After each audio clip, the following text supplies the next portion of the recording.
दानवीर महाराजा शिवी की कहानी। भारतीय धार्मिक कहानियों में महाराजा शिवी की कहानी प्रमुख है। पुरुवंश में जन्मे उशिना देश के राजा शिवी बड़े ही परोपकारी और धर्मात्मा थे। परम दानवीर राजा शिवी के द्वार से कभी कोई खाली हाथ नहीं जाता था। प्राणियों के प्रति राजा शिवी का बड़ा स्नेह था। उनके राज्य में हमेशा सुख, शांति और स्नेह का वातावरण बना रहता था। ईश्वर भक्त राजा शिवी की चर्चा स्वर्गलोक तक होती थी। देवताओं के मुख से राजा शिवी की इस प्रसिद्धि के बारे में सुनकर इंद्र और अग्नि को विश्वास नहीं होता था। अतः उन्होंने उशिनरेश की परीक्षा करने की ठानी और एक युक्ति निकाली। महाराजा शिवी की परीक्षा। अग्नि ने कबूतर का रूप धारण किया और इंद्र ने एक बाज का रूप धारण किया। दोनों उड़ते उड़ते राजा शिवी के राज्य में पहुंचे। उस समय राजा शिवी एक धार्मिक यज्ञ का अनुष्ठान कर रहे थे। कबूतर उड़ते उड़ते आर्तनाद करता हुआ राजा शिवी की गोद में आ गिरा और मनुष्य की भाषा में बोला, राजन, मैं आपकी शरण आया हूँ, मेरी रक्षा कीजिए। थोड़ी ही देर में कबूतर के पीछे पीछे बाज भी वहां आ पहुंचा और बोला, राजन, निसंदेह आप धर्मात्मा और परोपकारी राजा है। आप कृतघ्न को धन से, झूठ को सत्य से, निर्दयी को क्षमा से और क्रूर को साधुता से जीत लेते हैं। इसलिए आपका कोई शत्रु नहीं, इसलिए आप अजातशत्रु नाम से प्रसिद्ध है। आप अपकार करने वाले का भी उपकार करते हैं। आप दोष खोजने वालों में भी गुण खोजते हैं। ऐसे महान होकर आप ये क्या कर रहे हैं? मैं क्षुधा से व्याकुल होकर भोजन की तलाश में भटक रहा था। तभी संयोग से मुझे ये पक्षी मिला और आप इसे शरण दे रहे हैं। यह आप अधर्म कर रहे हैं। कृपा करके ये कबूतर मुझे दे दीजिए, यह मेरा भोजन है। इतने में कबूतर बोला, शरणार्थी की प्राण रक्षा करना आपका धर्म है, अतः आप इस बाज की बात कभी मत मानिए। ये दुष्ट बाज मुझे मार डालेगा। धर्मपरायण महाराजा शिवी की कहानी का जवाब। दोनों की बात सुनकर राजा शिवी बाज से बोले, हे बाज, ये कबूतर तुम्हारे भय से भयभीत होकर मेरी शरण आया है, अतः यह मेरा शरणार्थी है।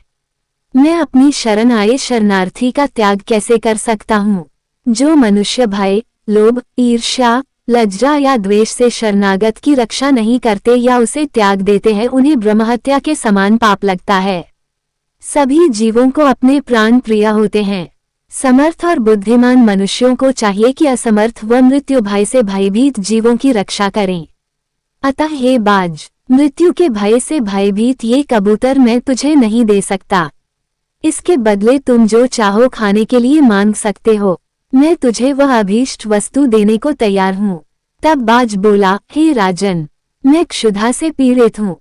आप तो जानते ही है, भोजन से ही जीव उत्पन्न होता है और बढ़ता है। यदि मैं क्षुधा से मरता हूँ तो मेरे बच्चे भी मर जाएंगे। आपके एक कबूतर को बचाने से कई जीवों के प्राण जाने की संभावना है। हे राजन, आप ऐसे कैसे धर्म का अनुसरण कर रहे हैं जो अधर्म को जन्म देने वाला है? बुद्धिमान मनुष्य उसी धर्म का अनुसरण करते हैं जो दूसरे धर्म का हनन न करें।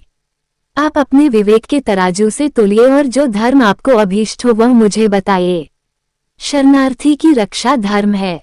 राजा शिवी बोले, हे बाज, भय से व्याकुल हुए शरणार्थी की रक्षा करने से बढ़कर कोई धर्म नहीं है। जो मनुष्य दया और करुणा से द्रवित होकर जीवों को अभयदान देता है, वह देह के छूटने पर सभी प्रकार के भय से मुक्त हो जाता है। धन, वस्त्र, गौ और बड़े बड़े यज्ञों का फल यथासमय नष्ट हो जाता है, किंतु भयाकुल प्राणी को दिया अभयदान कभी नष्ट नहीं होता। अतः मैं अपने संपूर्ण राज्य और इस देह का त्याग कर सकता हूँ, परंतु इस भयाकुल पक्षी को नहीं छोड़ सकता। हे बाज, तुझे आहार ही अभीष्ट है, सो जो चाहो सो आहार के लिए मांग लो। बाज बोला, हे राजन, प्रकृति के विधान के अनुसार कबूतर ही हमारा आहार है, अतः आप इसे त्याग दीजिए। राजा बोला, हे बाज, मैं भी विधान के विपरीत नहीं जाता। शास्त्र कहता है, दया धर्म का मूल है, परोपकार पुण्य है और दूसरों को पीड़ा देना पाप है। अतः तुम जो चाहो सो दे सकता हूँ, परंतु ये कबूतर नहीं दे सकता। बाज की मांग। तब बाज बोला, ठीक है राजन, यदि आपका इस कबूतर के प्रति इतना ही प्रेम है तो मुझे ठीक इसके बराबर तोलकर अपना मांस दे दीजिए, जिससे मैं अपनी क्षुधा शांत कर सकूं। मुझे इससे अधिक और कुछ नहीं चाहिए। प्रसन्न होते हुए राजा शिवी ने कहा, हे बाज, तुम जितना चाहो उतना मांस मैं देने को तैयार हूँ।